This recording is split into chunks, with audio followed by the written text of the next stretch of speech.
Es ella y le digo Te buenas hace noches. efecto a vos. La querés confundir, ya recuperó. Mamita querida.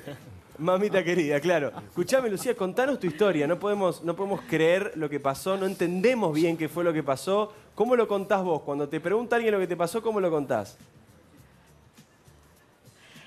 Yo cuento que se me apagó el disco rígido, que de un momento para otro me desconecté. Más técnicamente lo puede contar mi médico, que es García Lombardi, pero yo te puedo contar desde el sentimiento y desde lo que yo padecí. Claro. ¿Cómo fue? Contanos. El 7 de diciembre del 2014 estaba almorzando y desayunando, esos desayunos que acostumbramos a hacer con mi familia, y me levanté porque me sentía con mucho calor, me levanté y bueno, me desmayé. Yo todo esto que te cuento son cosas que yo fui recordando y cosas que me fueron contando. Claro. Armé un poco lo O sea, fuiste sucedido, armando vos, ¿no? con lo que te Bueno, pasaba, cuando- con lo que tenías adentro y con lo que te iban contando vos, o sea, con la información que te iban dando nuevamente.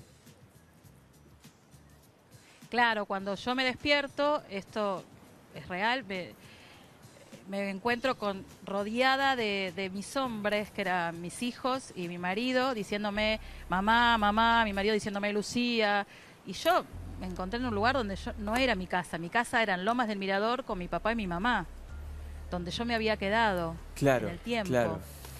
Sí recordaba a Martín. Martín es mi hijo mayor. No lo recordaba como hijo, pero sí como Martín. ¿Qué edad Sí, tenía en nombre. ese momento, Martín? A él sí, y fue el que más Martín estaba re asustado, pobrecito, era muy chiquito, tenía 11 años. Claro, pero justo, me por un aferré, añito, estuve todo entró en ese foco que no perdiste. Vos perdiste 10 años y justo Martín tenía 11. O sea, ahí entraba ahí en el último minuto, digamos.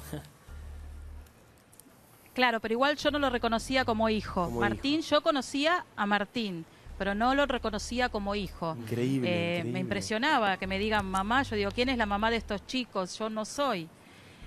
Fue duro y vinieron mis papás. Cuando vi a mis papás fue más duro aún porque eran viejos.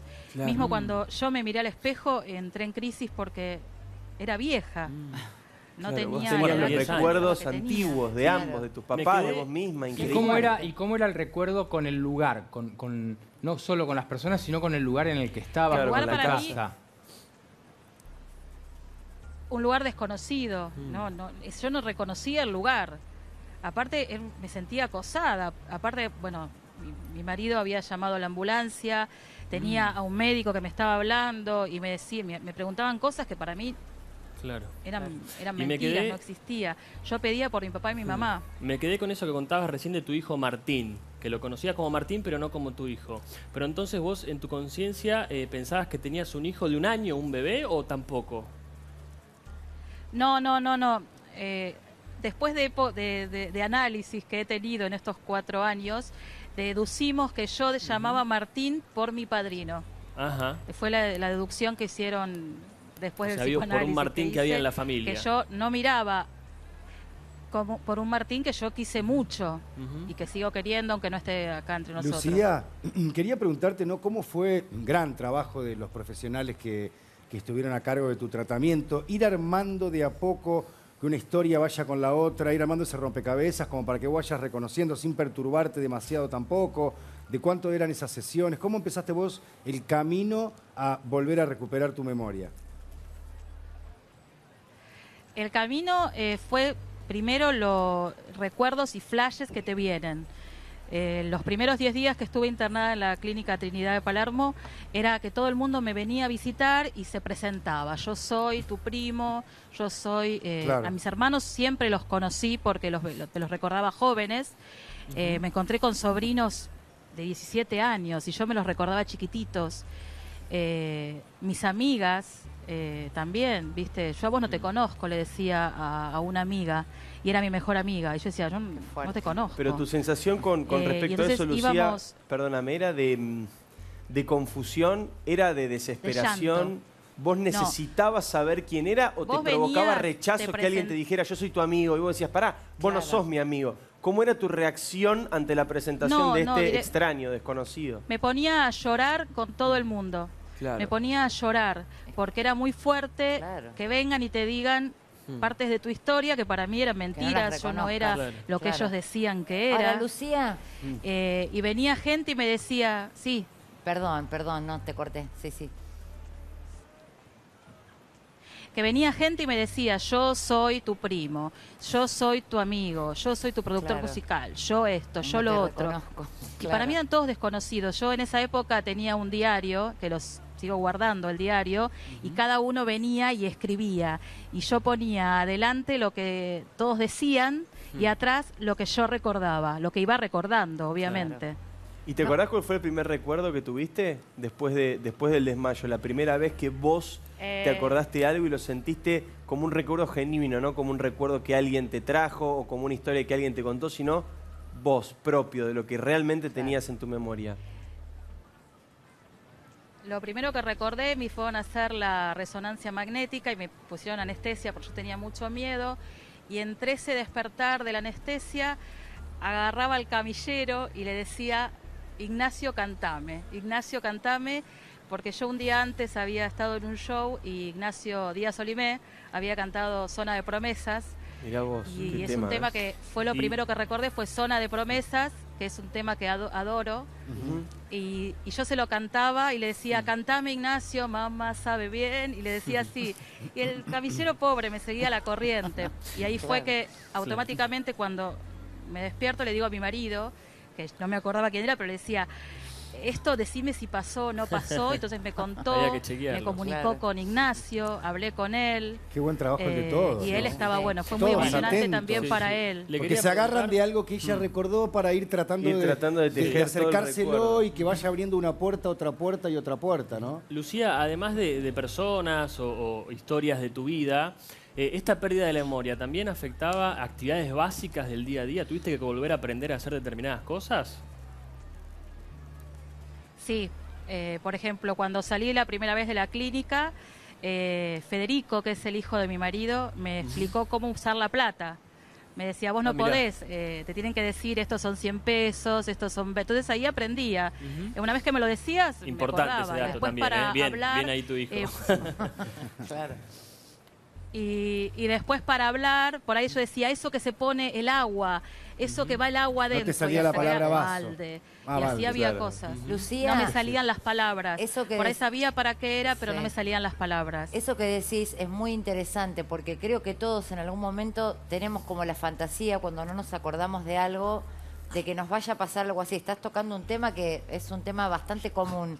¿Tuviste señales antes de ese desmayo y que, digamos, y te olvidaste estos 10 años de tu vida? ¿Hubo algo a lo que vos no le prestaste atención y que hizo que dijeras, me siento rara, estoy distinta, o fue de golpe?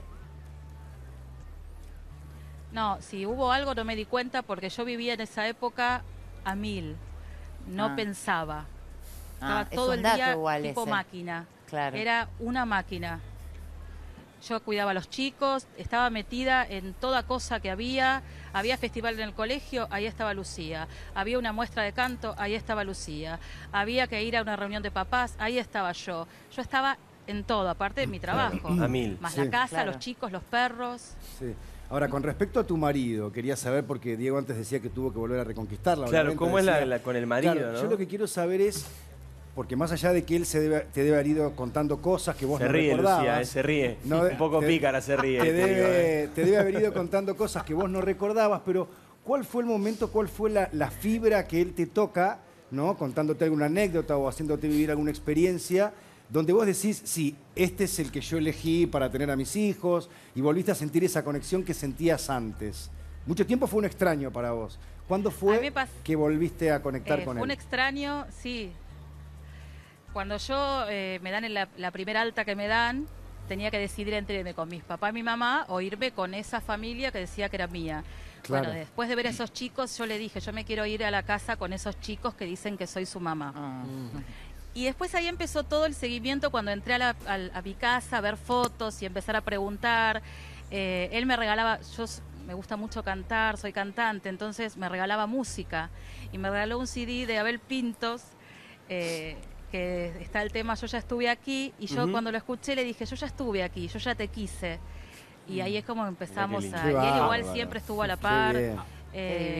Y ese tema para mí es muy fuerte porque me lo recuerda él, porque yo digo, yo ya estuve aquí, yo ya te quise, ya te di mi amor, y siempre sentí que yo estaba ahí y que ya había pasado algo con ese hombre.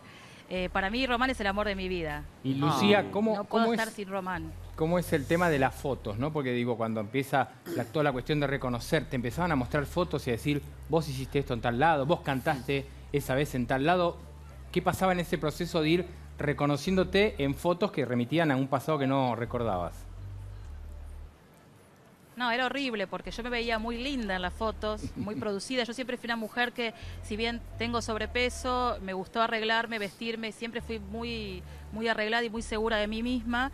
Pasé a ser un bicho, una persona que se veía fea, que me daba vergüenza salir con él porque le decía, te hago pasar vergüenza, porque mirá lo que soy. Me sentía muy fea, desagradable y decía, yo no podía haber estado ahí, yo no soy. Me costó mucho recuperar mi autoestima. Qué increíble me eso, costó ¿no? Mira mucho cómo eso. uno no... Estabas deprimida. Claro, en principio uno no Claro. conecta la memoria Tal con cual. la autoestima, Claro. pero Claro. impresionante. Hay una cosa que no termino de entender, Lucía, que quiero hablarla con vos, pero también con el doctor Juan Pablo García Lombardi, que entiendo que es el psiquiatra de Servicio de Neurología Cognitiva de Fleni, que fue quien te atendió, haces ese gesto como diciendo, mi médico, el que me ayudó, el que me acompañó en todo este proceso. Le quiero dar la bienvenida a esta vía telefónica porque estaba trabajando en este momento. Pero queríamos tenerlo, obviamente, no queríamos dejar de conversar con él. Doctor García Lombardi, buenas tardes, ¿cómo le va? Buenas tardes, ¿cómo están? Muy bien. Bien, acá estamos con Lucía, que nos está contando la historia increíble, la historia de punta a punta, de película directamente. película. Se han hecho algunas películas es verdad. con Totalmente. este tipo de Sí, temáticas. No termino de entender algo, doctor, y por ahí me lo pueden explicar bien entre los dos. ¿Ella ya recuperó su memoria, lo que ella recordaba, o ella lo que hizo fue reconstruir esos últimos 10 años de su vida en base a algunos retazos de memoria y a recuerdos que otros familiares, amigos, primos, etcétera, le iban contando, le iban trayendo? ¿Cómo es el proceso que ella hizo? Bueno, hola Lucía, ¿cómo estás? Antes que nada. Hola Juan Pablo. Ahí está. Se pone feliz cuando te escucha, doctor.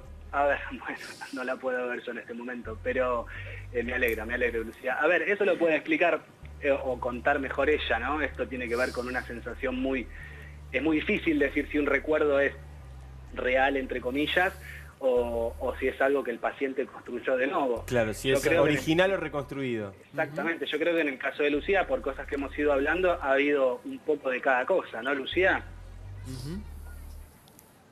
Sí, hay cosas que a veces cuando voy a las sesiones le digo, no sé si es verdad o lo soñé,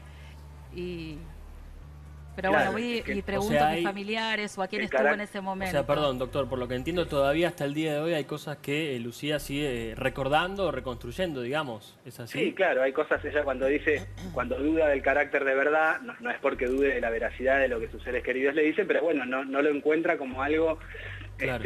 consistente en Claro, su- no lo- en su no lo disco vive en el rígido cuerpo. de larga data, claro, Claro, no algo lo así. siente. Es algo que le contaron y que ella confía que es así y que le dan evidencia con fotos o demás, y bueno, ella confía. Entonces, Claro. bueno, esto que ella dice, no sé si es verdad o no, tiene que ver con esto, no sé si es algo que yo recuerdo fehacientemente que recuperé de lo que perdí o algo, bueno, construí de nuevo, ¿no? ¿Y es común lo que le pasó a Lucía, doctor? ¿Le puede pasar a cualquiera? ¿En qué circunstancias se suele dar? ¿Por qué le ocurrió a ella?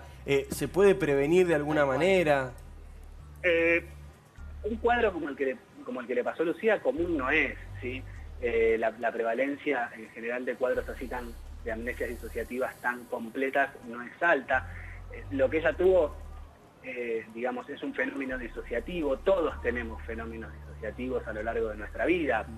Todos vamos, por ejemplo, manejando, pensando en algún problema o en resolver alguna situación y de repente, no sé, miramos para atrás y decimos, yo cómo recorrí toda esta distancia, cómo claro. logré esta curva, y bueno, lo hicimos en automático, algo de eso ella dijo, yo vivía un poco en automático, pero bueno, a veces hay pacientes que ante estresores o situaciones estresantes muy puntuales tienen olvidos de unos pocos días. Eso le iba a preguntar, doctor. Olvidan, ¿cómo, Lucía? No, soy una panelista del programa. Le quería preguntar si el cerebro elige, digamos, qué olvidar por algo en particular. Si era porque ella estaba estresada en esos años de su vida, digo, o elige al azar olvidar esos 10 años justo en la vida de Lucía. tanto como elige qué olvidar, eso es difícil de responder. Lo que sí se sabe es que las personas que sufren este tipo de cuadros disociativos, que como les decía, a veces pueden ser completos, es más raro, de un periodo de tiempo determinado donde el paciente se olvida de todo lo que tiene que ver con su memoria, como se le dice en neurología cognitiva, autobiográfica. O sea, los pacientes no se olvidan quizás de situaciones que pasaron a nivel social o de noticias o de quiénes fueron los presidentes y demás, sino que se olvidan de información que tiene que ver con ellos mismos, ¿sí? Con quiénes son, dónde estuvieron, quiénes son sus seres queridos, con quién hablaron, si de repente hay vecinos que dicen, Claro. me parece que me acuerdo de la cara, pero no sé qué relación tengo. ¿Y cuáles son, doctor, los mejores ejercicios para ir de alguna manera recuperando la memoria? Recién acá, por ejemplo, Pablo decía si le mostraron fotos, si tiene que escuchar el relato de algún conocido. ¿Cómo se da este trabajo? Exactamente así, digamos, estar bien rodeados, tratar de identificar cuáles son, y acá un poco contestando lo que me preguntaba tu compañera, cuáles fueron los estresores desencadenantes del cuadro clínico, ¿sí? Esto de que si el cerebro elige o no elige, el cerebro por ahí elige bloquear con este mecanismo disociativo cuestiones que el aparato psíquico no puede tolerar, ¿sí? Claro. Y Pero a veces imagino que tiene que ser de alguna manera organizado, se hace de manera cronológica o simplemente cada uno va contando su partecita en la historia de Lucía. Digamos, a eso me refiero. ¿Se pone un punto de partida? ¿Cómo se hace? Se intenta que sea cronológicamente organizado y uno trata de psicoeducar a la familia como para que vayan presentándole las cosas con un sentido y no lo abrumen con información. Y tratar de agarrar la historia de un familiar y decir, bueno, este fue el recorrido, tratar la historia de otro, la historia personal. ¿Pudo haber habido alertas a los que Lucía no le prestó atención o esto puede pasar de un día para el otro? Eso creo que es lo que más nos asusta, porque está este fantasma de pensar que a cualquiera le puede pasar lo que le pasó a Lucía. A ver, como todo en medicina, esto es una combinación, digamos, de, por así decirlo, de lo más personal que tenemos en nuestra biología, que es nuestra genética, y factores epigenéticos, o sea, nuestra interacción con el ambiente. Sí. No todos tenemos la carga genética para enfermarnos de tal o cual cosa, y así si la tuviésemos, no todos los que tuviésemos esa carga genética nos vamos a enfermar, es decir, depende de cómo interactuemos con el mundo es que nos va a pasar o no. En general en estos cuadros hay historias de estrés crónico, de situaciones crónicamente estresantes, que se combinan o no con alguna situación de estrés agudo, ¿sí? Que hacen que en el cerebro que ocurran ciertos fenómenos que no están muy bien identificados a nivel neurobiológico que manifiesten, digamos, conductualmente esto. Pero el estrés es la clave, ¿sí? En general el estrés es la clave. El estrés es la clave, como en Y casi esto de todo que este nos tipo puede de... pasar a cualquiera, por ahí no es como para andar temiendo que a cualquiera nos puede pasar, pero todos tenemos que tratar de morigerar nuestra carga de estrés, ¿no? Hay cosas que podemos controlar y cosas que no. En general, uno ve que en estos pacientes hay situaciones por decirlo de alguna manera, de cierta carga de situaciones externas, violentas, para definirlo de una forma global y amplia, que los pacientes no pudieron controlar. Entonces su aparato psíquico o su cerebro desarrolló un mecanismo para bloquear ciertas cosas. Y a veces, como todo, nuestro organismo se pasa de compensación y genera una laguna donde se olvidan más cosas de las que eran necesario olvidar para no enfermar, ¿sí? Gracias, doctor, por la comunicación. La verdad que queríamos tenerte, queríamos escuchar qué había pasado y si esto era tan común. Y además, bueno, la alegría que tiene Lucía cada vez que te escucha valió la pena también. Abrazo enorme y gracias por tu tiempo. Seguir trabajando, que bueno, es muy importante el rol que tenés ahí en Fleni. Bueno, saludos para todos. Hasta luego. El doctor Juan Pablo García Lombardi es psiquiatra, bueno, que trabajó con Lucía. Lucía, tengo que despedirte ya, pero ¿qué te pasa cuando lo escuchás? ¿Qué es el doctor para vos? ¿Quién es en tu vida? Yo a Juan Pablo lo amo, porque por él volví a vivir. Claro. Él me hizo vivir. Qué lindo decirlo así, qué lindo haberlos podido cruzar también al aire. Lucía, te mandamos un beso enorme, ojalá sigas la recuperación como estás y puedas ya sentir que te acordás de todo y disfrutarlo, vivirlo y disfrutar también del proceso de reaprendizaje, de reconstrucción de los recuerdos con toda la gente que te quiere y que tenés alrededor. Beso enorme. Muchas gracias a ustedes. Hasta luego.